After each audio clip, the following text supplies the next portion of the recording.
Good morning po mga kababayan, ma'am sir. This is Jam the Filipino channel ang inyong pong lingkod. So today is February 16, 2026 at tayo ngayon ay papunta dyan sa may Tita's store, Tita Tits store sa may Florida Street, Pandacan, Barangay 862 Manila po yan. At dadalhin po natin yan sa may Makati Medical Center sa may Amorzolo Street, Pio del Pilar, Makati City, Legazpi Village, San Lorenzo, Makati po yan.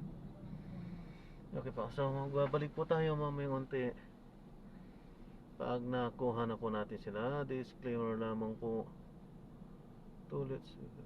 ang content po natin ay kalsada at hindi ang passenger, kaya naman sakali man po na may marinig kayo mga pangalan ng lugar, pangalan ng tao, pangalan ng organization, government or private man yan, ay wala pong kinalaman ng channel na ito at wala pong pinapatungkulan. Lahat po ng pinag-uusapan dito ay pawang dito lamang po yan sa loob at wala pong pinapatungkulan sa labas. Okay po, magbabalik po tayo mamayang unti pag nakuha na po natin sila.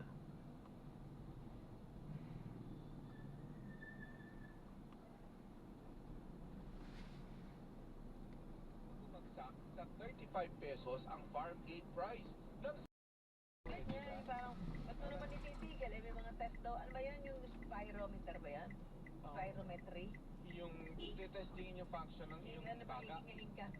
Pagka naabot mo, tapos lalabas ang test, okay ang ano mo lang. So, paano mo siya pipigilan? May nakikita akong ganun sa TikTok.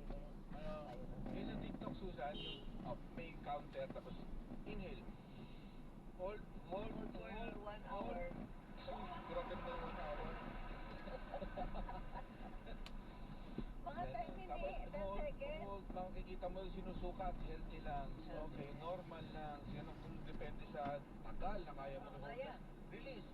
The more yata, para mas matagal, mas ano yung ano mo lang, ang life mo daw. Totoo kaya pag-test yun. Ginagawa ko laging pasado.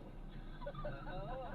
Sabi, hold. Ano ba sabi, Kasi athlete lang. Ang Sabi di ba pag sabi, di ba 10 seconds lang nagawa mo ng 20. oh, diyan ako. Nawala akong hinga. Hindi, yung alam mo nakakatang balikat. May PT pala. Hindi ba pwede? Oo, totoo kaya yun accurate yung Tanong pag-test. natin, kasi talaga kasama sa mga ano yun pagka di ba yung mga nagpapa-executive check, ako mayroon nararamdaman, yan ang madalas na pinapagawang test, Yung sinasabi mo, spirometry. sa mga para sa mga smoker. Chain smoker, o kaya medyo lagi ka merong ano sa, meron ka lang lagi ubo, So, sipon, pag maganda result, di tuloy lang. Siyempre, kung yung nagpagawa niya nag-yoyosi, matagal Maganda. na pala, maganda, paano mo siya Wala i-sketch kung kaya nga, magiging basis lang sana niya, may damage siya, titigil na, wala ka, tuloy! Sabi nga nila, pinaka-mainam daw na motivasyon sa nag-quit, yung na-heart attack, na-stroke.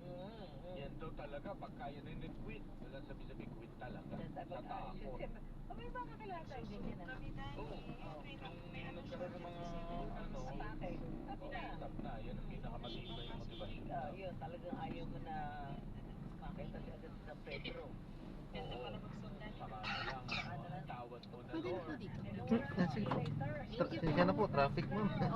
Hindi po, ingat po, God bless po. Wala din sa ating nakakausap na pulmonologist, ayan, para magbigay ko sa atin ng mga linaw doon sa mga tanong natin, lalong-lalo na doon sa mga plano ng mag-quit sa paniniguryo or magamit ng vape, ayan. Tatanungin nun natin sa kanila Dr. yan. Maricar Limpin yan eh. Pulmonary ito. Pulmonary function test po yung pang-test sa laso. Yun yung buga ka, diba? May lalagay sa, may aparato, diba? Sa bunganga mo. Bunganga. Butik. Bibig mo na. Ayun, parang sila ka ng tubong.